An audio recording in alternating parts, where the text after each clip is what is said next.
The New York Rangers let one get away against the Buffalo Sabres and fall 3-2 in overtime. We're going to break down the big finish, everything that happened in the third period, overtime, and the shootout. Also going to talk about why this is a little bit of a rough night for K'Andre Miller. Going to give props to Ryan Lindgren for winning the Stephen McDonald Extra Effort Award, as well as blocking a slap shot with his face in the overtime period. All this and much more on today's episode of Locked On New York Rangers. Welcome back, Blue Shirts fans, to episode number 803 of the Locked On New York Rangers podcast. I'm your host, John Chick. Just want to thank you guys, as always, for making Locked On New York Rangers your first listen every day. We are free and available on all platforms, and today's episode of Locked On New York Rangers is brought to you by FanDuel Sportsbook, official sportsbook of Locked On. Make every moment more. Visit FanDuel.com/LockedOn today to get started. And yeah, we might as well not bury the lead here, just go right to the big finish and everything that happened down the stretch in this game. The Rangers looked like they were on their way to a victory. They were up 2-1, had a couple of chances in the third period to increase that lead. They were denied a couple of times by, some great saves by Buffalo there. But, it is what it is. The Sabres were able to come back. The Sabres were the desperate team in this game, clinging to their playoff hopes right now, which is a couple of games remaining here. Sabres now down to just 3 games to go. But as far as the big finish to this one, Rangers up 2-1 in the third period, and the Sabres end up tying the game with a little bit less than 12 minutes remaining. And that happened basically because K'Andre Miller lost control of the puck. Middlestat put the rebound into the net after Buffalo took a shot. And it was just kind of the conclusion of K'Andre Miller having just a rough night. It felt like every time he had the puck, he would turn it over. He was only charged with 3 giveaways, but still just not a banner night for K'Andre Miller. Looked like he was just kind of a half step slow, and I don't think it's anything that's overly concerning, and we'll talk about K'Andre Miller in greater detail a little bit later, as well as Nico Mikkola. Didn't think it was his best game either, but I don't think it's anything to be too concerned about. I think it was just a little bit of an off night, maybe partially for Mikkola, but certainly for K'Andre Miller in this game. The announcers were talking about that as well. Miller just did not look like himself. But then, the game gets late in the third period to kind of go through the big finish here and kind of explain how we get to the shootout and overtime and all that good stuff. Ryan Lindgren has a chance in deep with less than 2 minutes remaining, and his shot goes off the glove of Levi and over the net. There was a great pass made by Patrick Kane there from along the boards. It was kind of tough to tell what Kane was trying to do with the puck. He might have been trying to get it to Mika Zibanejad, but it went past Mika. I don't think Mika actually deflected it at all. And Ryan Lindgren was there. He was kind of crashing the net, and he picks it up in stride, gets to a high danger area. There was really nobody in front of him, and once again takes the shot, goes off the glove of Levi, and deflects out of play. Lindgren kind of, looked up to the sky after that one, and obviously he would have loved to have scored that goal there. If you guys remember, Ryan Lindgren actually did something similar to the Sabres last year. There was a game last year where Ryan Lindgren, realizing how little time was left, in a tie game, third period, Rangers-Sabres, he crashed the net, and they got the puck to him, and he scored a goal with less than a second remaining to give the Rangers a very dramatic win last year, and this would have been a dramatic moment for Ryan Lindgren as well. It was an eventful night for Lindgren, beginning with when he won the Stephen McDonald Extra Effort Award, but we're going to talk about that in greater detail in just a second. But, Lindgren obviously had a chance here to win it, and something else that is kind of noteworthy here as far as Ryan Lindgren potentially scoring here. I mean, first of all, in all likelihood, would have been the game-winning goal. You never know, maybe Buffalo ties it and we go to overtime anyway. But Ryan Lindgren in the overtime period ended up having to block a slap shot with his face. So if Lindgren would have scored here, if that puck would have been maybe an inch or a half inch higher and not made contact with the glove of Levi, then Lindgren scores here. He's the hero. The game doesn't go to overtime, and Ryan Lindgren does not have to block a slap shot with his face. So hockey can be a little bit cruel sometimes, but regardless, just another blue-collar, wear your heart on your sleeve kind of an effort from Ryan Lindgren in this game. And, obviously very, very excited to see him back and ready to go and seemingly firing on all cylinders heading into the postseason where the Rangers will definitely need Ryan Lindgren. But we go to the overtime, and we get Mika, Panarin, and Fox. Panarin made a really nice defensive play to prevent Tuch from going in on a rush. Then you get a couple of quick passes, Fox to Mika to Panarin, just missed there. And then Igor makes a really tough save, but there's a penalty on the Rangers. The Rangers are called for too many men, so Buffalo goes to the power play. And my first reaction here, my first instinct when the Rangers were called for too many men is, how do you possibly take a too many men penalty in overtime. Like, can you not count to 3? If there's 3 skaters out there, don't jump onto the ice. But then you can kind of see how this happened. They ended up showing a replay between overtime and the shootout. So Panarin was, calling for somebody to take his place. He was skating near the bench, but Panarin didn't see anybody ready to go, so he kept going. He didn't want to take himself out of the play. It's 3-on-3, and he's got to get back on defense. But Kreider, I guess basically Panarin and Kreider, they got their wires crossed, you stay on, I'll go off kind of thing. And, Panarin stayed on the ice. Kreider thought that Panarin was going to leave, so Kreider jumped onto the ice. Kreider, started to move into the play and then tried to backtrack to the bench, but the refs aren't going to miss this. They called them for too many men at that point, and you get a 4-on-3 power play for the Sabres. And I thought the Rangers did a nice job on this penalty kill here. They go with Trouba, Gaudreau, and once again, Ryan Lindgren. You had Gaudreau stealing the puck and clearing it after Ryan Lindgren forced Jeff Skinner to give up the puck, sooner than he would have liked. And then this is the moment where Ryan Lindgren gets hit in the face with the puck. And once again, we will get to that in greater detail when we talk about Lindgren and his winning of the Stephen McDonald Extra Effort Award. But Lindgren went right to the locker room. Rangers were able to kill off the penalty. And then you had a couple of nice saves in the final minute from Igor Shesterkin. He made a sliding save to his right on Cousins. And then another glove save with about 30 seconds remaining. Rangers were really back on their heels. I mean, obviously, when you're shorthanded in overtime, it's 4-on-3, and you're going to be back on your heels a little bit by the very nature of a 4-on-3 power play. But then also, just down the stretch, once the teams were back to even strength and skating 4 aside, I'm almost positive, trying to remember, but I believe this game ended with the team skating 4 aside, because after the Buffalo power play expired, obviously the Ranger who was serving the penalty, that was Panarin, jumps back onto the ice, and you play 4-on-4 until the next play stoppage. I don't think there was another play stoppage, so they went 4-on-4 the rest of the way, and nobody scores, and that sets the stage for what turned out to be a 5-round shootout. Igor Shesterkin, first 2 rounds of the shootout, a couple of just really cool, calm, and collected glove saves. He denies Quinn, he denies Thompson. Kane and Mika also do not score for the Rangers, so going into the 3rd round, still scoreless. You've got Tuck making all kinds of moves, but Igor turns him aside. And then you're thinking this game is over, because you got Artemi Panarin in the shootout where he very rarely misses. He goes wide to the left, makes all kinds of moves, right there in deep. Couldn't get Levi to open up. Levi stood with him all the way. Credit to him. Denies Artemi Panarin. Then Owen Power, he scores with a rising shot to the glove side, but then Tarasenko ties it with a great wrist shot. He goes wide to the right, and, there wasn't a whole lot of deception. Tarasenko's just got that nasty wrist shot that, if you blink, you miss it, and that's kind of what happened here. He scored. Middlestat then scores for the Sabres. He goes forehand, backhand, and beats Igor. And then Capo Caco, some stick handling on the doorstep, but didn't really get away a very good shot there, and he's denied, and the Sabres win in the shootout. And the good news for people who don't like the shootout is we've probably seen the last of it. I suppose Rangers and Maple Leafs could end up going there, but it's not part of the playoffs. Like I said in the past, I'm cool with the shootout, determining a winner.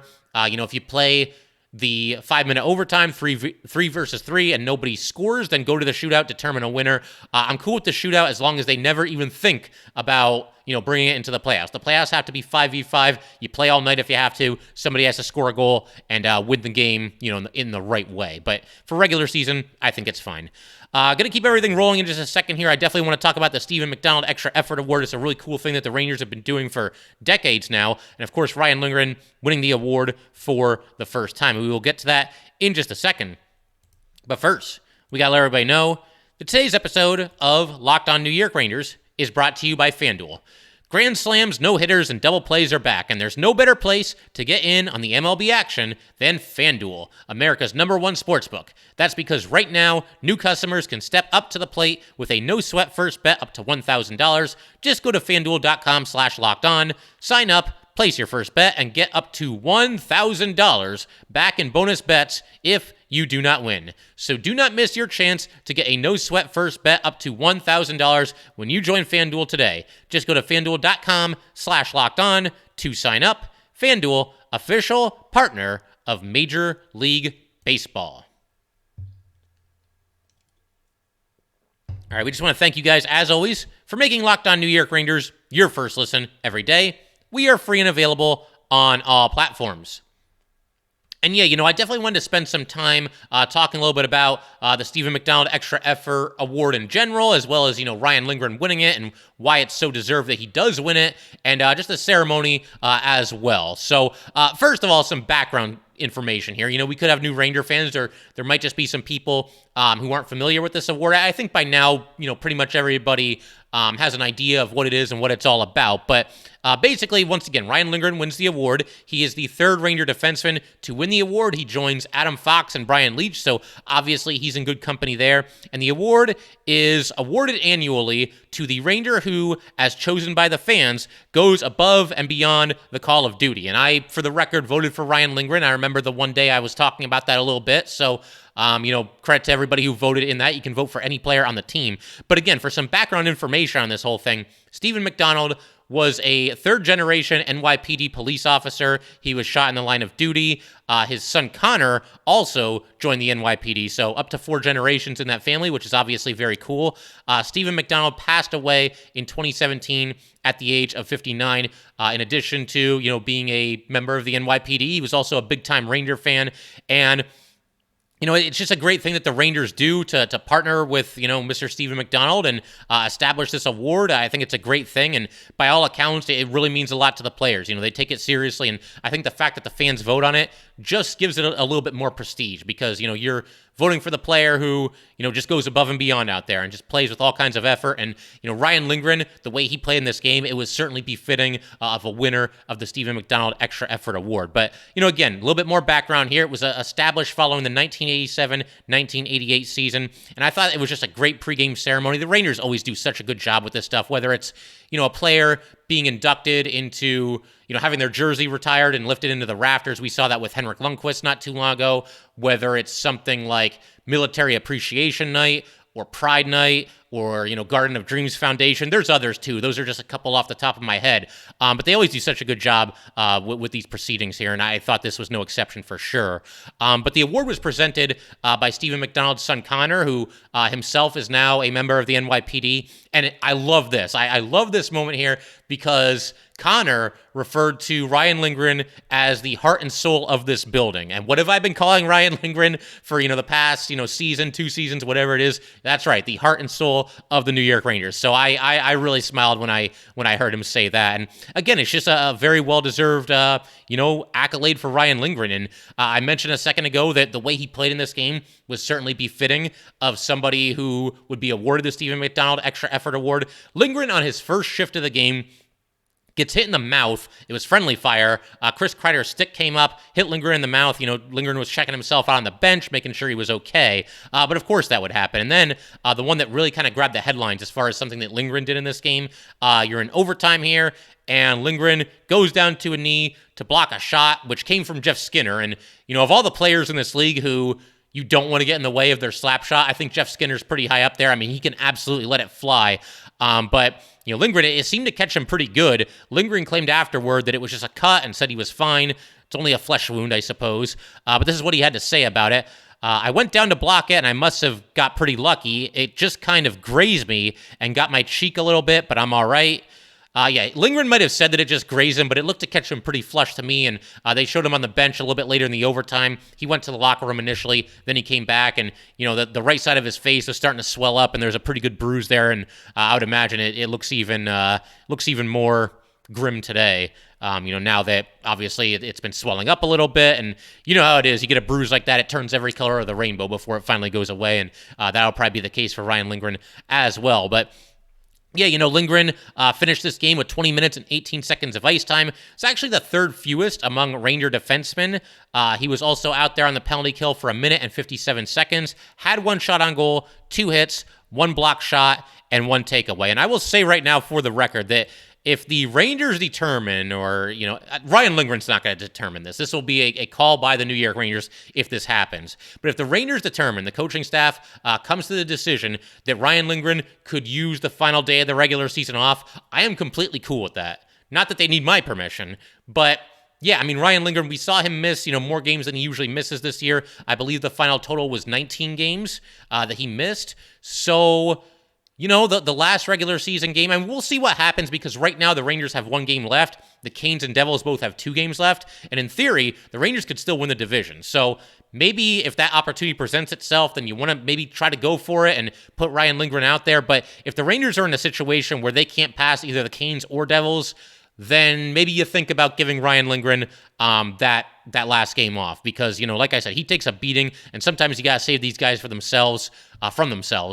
and the priority right now is making sure that everybody is, ready to go for the playoffs. And with the style that Lindgren plays and the fact that he's been injured recently, and you've got this game where Kreider's stick is hitting him in the face and he's getting hit by a Jeff Skinner slap shot in the side of the face. I mean, you got to save these guys from themselves again. So we'll see. I think it's an option that should at least be on the table, at least be under some consideration from the Rangers. My guess is that they do not do that, and they just put him back out there and let Ryan Lindgren play Ryan Lindgren hockey, but something that I thought was at least food for thought. And just kind of wrapping up, this whole kind of segment on the Stephen McDonald Extra Effort Award here. Going to leave you guys with a quote from Ryan Lindgren, something that he said after the game as it pertains to winning the award. "It's a huge honor. You think about New York City, the cops, and the people that sacrifice makes it special. I'm really excited." And yeah, once again, the Rangers in general just knock it out of the park with their presentation of this entire ceremony, and just paying respects to somebody that deserves that honor. And the Rangers always do a great job with all these different theme nights that they have, and once again, this was a great example of that. So I'm going to keep everything rolling in just a second here. I want to talk about the Rangers' decision to play Igor Shesterkin in this game, and kind of try to figure out what they're thinking for Thursday as far as which goalie might be in the net. Also going to talk about a rough night for K'Andre Miller, and going to talk a little bit about this matchup against the Toronto Maple Leafs as well, and we will do all that in just a second.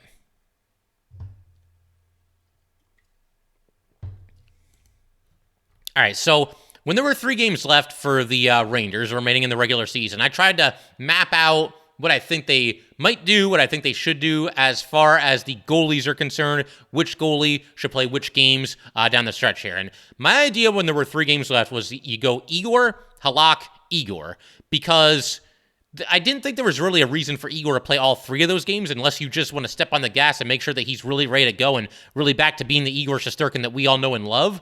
But by that same token, I also wanted to see Igor play the final game of the regular season, because if he doesn't play in that game on Thursday against Toronto, then he's going to go about a week between games, because this game against Buffalo occurred on Monday, and the Stanley Cup playoffs don't start until the following Monday, and that's if the Rangers even play on that Monday. They might not play until the next night on Tuesday, so we'll see how that whole thing shakes out. But I understand that the coaching staff and specifically Benoit Allaire, they're on top of the situation. I'm sure they've got some kind of a plan in place. I haven't seen anything where, it's been announced which goalie is going to start on Thursday. At this point, I'd say just go with Igor and just keep rolling with him. It's going to be 3 days between games, between the second to last game of the regular season and the last game of the regular season. And then the Rangers won't play on Friday, Saturday, or Sunday. They'll play on Monday at the earliest. So, if Igor plays this game, it's not like they're running him into the ground or anything like that. So I think it's okay to do that, to have him play the final 3 regular season games here. The other option that's on the table, and I really don't expect the Rangers to do this because teams just don't do this, like pretty much ever. I suppose in that game against Toronto, you could have Igor Shesterkin start the game and play about half of the game. And then, halfway through, you take him out, you put Yaroslav Halak in, and you let Halak take you home the rest of the way there. But again, teams just don't do that, and I don't expect the Rangers to do that. I don't even want the Rangers to do that. I just thought I would float it out there as an option. And I especially don't want the Rangers to do that if, passing the Canes and or the Devils in the standings is still on the table, because you don't want to be messing around and, treating it like a preseason game. Teams do that in the preseason. One goalie will start the game, play about half of the game, come out for, the other goalie, and that's just kind of a way for them to work everybody back into the swing of things. But everybody's into the swing of things now. We're going into the final game of the regular season here, so I see no reason why Igor can't play in that game. Also wanted to talk about a little bit of a rough night for Mikkola and certainly for K'Andre Miller. Just neither one of them were really at their best. Mikkola had a really rough shift on Buffalo's first goal. He had a couple chances to corral the puck, just couldn't reel it in. There was an instance where the puck bounced off of his skate, went right back to the Sabers. Sabers got control of the puck, ended up scoring a goal as a result of that. In Mikkola's slight defense, he was on the ice. He was caught out there for a long time, almost a full 2 minutes, but he did not look good on this goal here. And then K'Andre Miller, I'm really not sure what was going on with Miller in this game here. Like I said earlier, it felt like every time he had the puck, he ended up turning it over. and he turned it over at least twice right in front of the Ranger net. Like, I'm talking right in front of the net, like in the slot there. Probably the worst place on the ice that you could possibly turn over the puck. And, just didn't really seem necessary. It's not like he was under tremendous pressure and, somebody made a great defensive play. He just couldn't handle the puck. I mean, that was kind of the theme all night with K'Andre Miller, fumbling the puck every time he had it, or that's what it felt like at least. To me, it was just an off night, but I will be keeping an eye on K'Andre Miller in the regular season finale. Want to see him play, significantly better than he did in this game. Heading into the playoffs. But the second time that he turned the puck over in front of the Ranger net, it burned the Rangers. That was the game-tying goal by Middlestat. Again, he received a pass. It was just a run-of-the-mill pass in the defensive zone. Wasn't under pressure, but I don't know if the puck started hopping on him or what, but he started back skating and left the puck in front of him. The Sabres picked it up. They end up, scoring a goal. Miller was credited or charged, I guess, with 3 giveaways on the night. And to me, I'm willing to write this off as just a flukish off night for K'Andre Miller, and I'd much rather have it happen now than in the playoffs. But like I said, I will be keeping an eye on him for sure and hoping for better results in the game against Toronto to conclude the regular season. And that leads me in pretty nicely to something else that I want to talk about here. I figure we can end with this today. One more game for the Rangers. This is it. I think a lot of us are ready for the postseason to start. I think the players are ready. The coaches are probably ready. But the final game will be this Thursday at home against the Toronto Maple Leafs. I think this is an ideal opponent for the New York Rangers to wrap up the regular season with. First of all, Leafs and Rangers are both going to the playoffs. They're both, the Leafs for sure. They're locked into second place in their division. The Rangers can still go up in the standings. It's at least possible, but we know that both teams are going to the playoffs. And that being the case, I think that neither team is going to try anything dirty in this game. There could be some teams, depending on who the Rangers were finishing the season with, there could be some teams that just don't like the Rangers. They've had some beef with the Rangers, that if they weren't going to be going to the playoffs, like the Washington Capitals definitely come to mind here. Imagine if the Rangers were closing the regular season against the Caps. That is the last team I'd want the Rangers to play in the last game of the regular season, because they're not going to the playoffs. They're used to being in the playoffs every year. I'm sure they're frustrated. It's been a bad season for them. They had to be sellers at the trade deadline, and we see how dirty that team plays when they're trying to chase down a playoff spot. Can you imagine how they'd be acting against the Rangers in a game where they have nothing to play for? That would be a little bit of a scary situation. So I'm glad that the Rangers don't have to deal with that. Not that the Rangers can't stick up for themselves and can't give it right back to the Capitals, but I don't want to see the Rangers have to go to war with a team and, all these dirty hits and 3 or 4 or 5 fights in the final game of the regular season before the playoffs. On one hand, maybe that gets you ready for the playoffs because it's physical and, high stakes and high intensity. But on the other hand, I just want everybody to get through the game healthy. So I would have no interest in seeing the Rangers end their regular season against a team like the Capitals. I think a team like the Maple Leafs, Leafs have some tremendously skilled players. Matthews, Marner, Nylander, Tavares, the list goes on. And if the Rangers are matched up against the Devils, they've got no shortage of superstar forwards either. So I think it's a good way to kind of get ready for that type of a matchup. And we'll see, again, how hard each of these teams go in the final game of the regular season. Could go either way. It's one of those things. I don't really know what to expect, to be honest. You could see this be a 60-minute pillow fight, or maybe both teams, there's a big hit, and all of a sudden the temperature rises, and both of these teams see this as, one final tune-up before the playoffs begin. But I would imagine that it's not going to be a game that's going to be overly nasty. I don't think there's going to be cheap hits left and right. I haven't really seen a whole lot of that when the Rangers play the Maple Leafs anyway. And the Leafs, as far as physicality goes, not really something that they're known for. They're 10th to last in hits per game, so I think that limits the chances of injury. I think that also limits the chances of this turning into just a nasty, ugly hockey game. And I think that's an ideal situation when you're dealing with the last game of the regular season and a spot where that you're already going to the playoffs. A couple other things I wanted to hit on real quick before we call it a day. This is a cool stat that they showed during the game. Artemi Panarin and Mika Zibanejad are the first teammates on the Rangers to have 90-plus points in the same season since Mark Messier and Brian Leetch did it all the way back in 1991-1992. And, it's funny that it wasn't even the season that the Rangers won the Cup. It was a couple seasons before that. Another stat here that I wanted to throw out there, Igor Shesterkin, this was the 8th time in his last 10 games that he has held the opposition to 2 goals or less. And I know the Sabres technically won this game 3-2, but when you win a game in the shootout, you're awarded with that extra goal to give you the win, but that goal does not count against the goalie, doesn't count against his, save percentage or anything like that. So technically, Igor only gave up 2 goals in this game, even though the Sabres won it 3-2. And then I figure we can do one final standings check here before the regular season wraps up. So Rangers now have played 81 games. The Canes and Devils both have a game in hand on the Rangers. They have both played 80 games. The Canes are in first place with 109 points. The Devils are in second place with 108 points, and the Rangers are in third place with 107 points. So technically, yes, the Rangers could still win the division. To do that, the Rangers would have to win their last game, and the Canes would have to lose both of their remaining 2 games in regulation, and of course the Devils would not be able to pass the Rangers either, because then they would win the division. So we'll see how everything shakes out. I mean, finishing third place still seems like the most likely scenario, but you never know. There's a lot of different ways this whole thing could go here, and definitely looking forward to seeing how the regular season ends. And hey, then it's time for some Ranger playoff hockey, and I think we're all pretty excited about that. I know I am. But I figure I'll leave you guys with a quote from Philip Hedl, something that he said after the game when he was asked about the standings, because there's a lot of conjecture, a lot of debate on the standings and the importance of home ice and all that good stuff. But great quote from Philip Hedl here. This is what he had to say. If we want to win the Stanley Cup, we have to beat anybody, anywhere. Yeah, amen. I think that's a great way to look at it. And home ice advantage is nice, but it's not the end all be all. And you got to be able to get it done on the road in the playoffs, just like you have to be able to get it done at home. But that will do it for today, guys. Once again, if you'd like to get in touch with this podcast, please send an email to lockedonnyrangers@gmail.com. Once again, that is lockedonnyrangers@gmail.com. And definitely give us a follow on Twitter as well, at @LO_NY_Rangers. Once again, that is at @LO_NY_Rangers. And definitely subscribe to Locked On New York Rangers YouTube channel. Thanks again, guys. I'll see you next time. Thanks for making Locked On New York Rangers your first listen every day. Now make your second listen Game to Game NHL. Every moment, every top performance, every result, Locked On Game to Game covers every game from across the NHL with local analysis that only Locked On can deliver. Follow Game to Game on Locked On NHL, available on the Odyssey app, YouTube, and wherever you get your podcasts.